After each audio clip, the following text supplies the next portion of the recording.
1 থেকে 5 নম্বর আয়াতগুলো আমি আপনাদের ক্ষেত্রে তিলাওয়াত করেছি। আশা করব ইনশাআল্লাহ এই আয়াতকে সামনে রেখে 2-4টা কথা বলতে আমা তৌফিকি ইল্লা বিল্লাহ। আর বিশেষ করে আমি আপনাদের কাছে দৃষ্টি আকর্ষণ করছি, অনুরোধ করব, আমি নতুন মানুষ হিসেবে হয়তো কথায় বলতে গেলে একটু এদিক সেদিক হতে পারে, একটু ক্ষমা সুন্দর দৃষ্টিতে দেখবেন ইনশাআল্লাহ। আশা করতে পারি এটা যাই হোক, তাহলে সামনের দিকে আমরা এগিয়ে যেতে পারবো।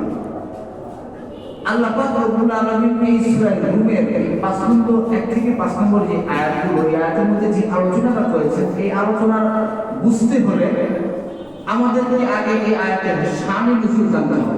কি জানতে হবে? শানে নুজুল।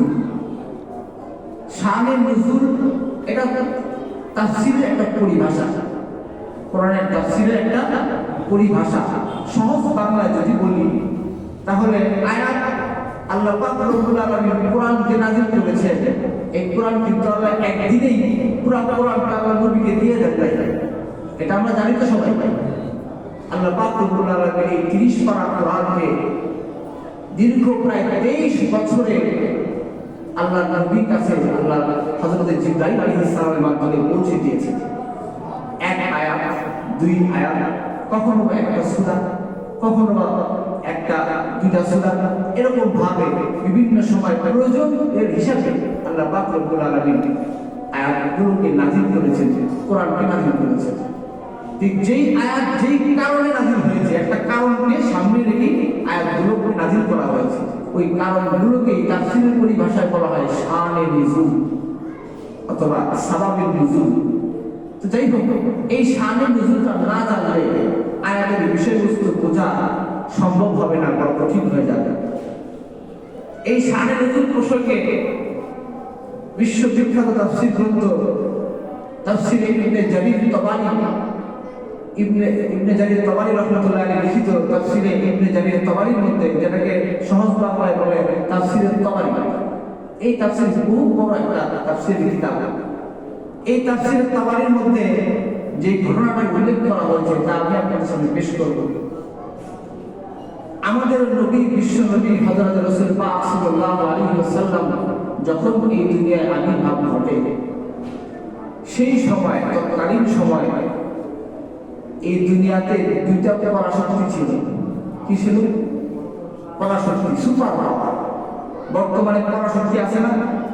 বর্তমানে পরাশক্তির নাম কি? একটার নাম আমেরিকা আর একটা হলো রাশিয়া। এই যে পরাশক্তি, এই পরাশক্তির মধ্যে মাঝে মধ্যে যুদ্ধ বিগ্রহ হয় না?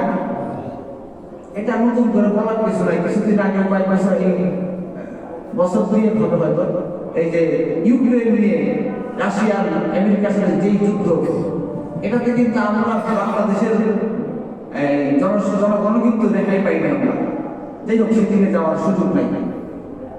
এই বর্তমানে যেমন আমেরিকা এবং রাশিয়ার পরাশক্তি, নবীজির জমানায় ছিল 2টা পরাশক্তি। একটার নাম ছিল রোম আর একটার নাম ছিল পারস্য। বলেন তো, একটার নাম রোম আর একটার নাম পারস্য।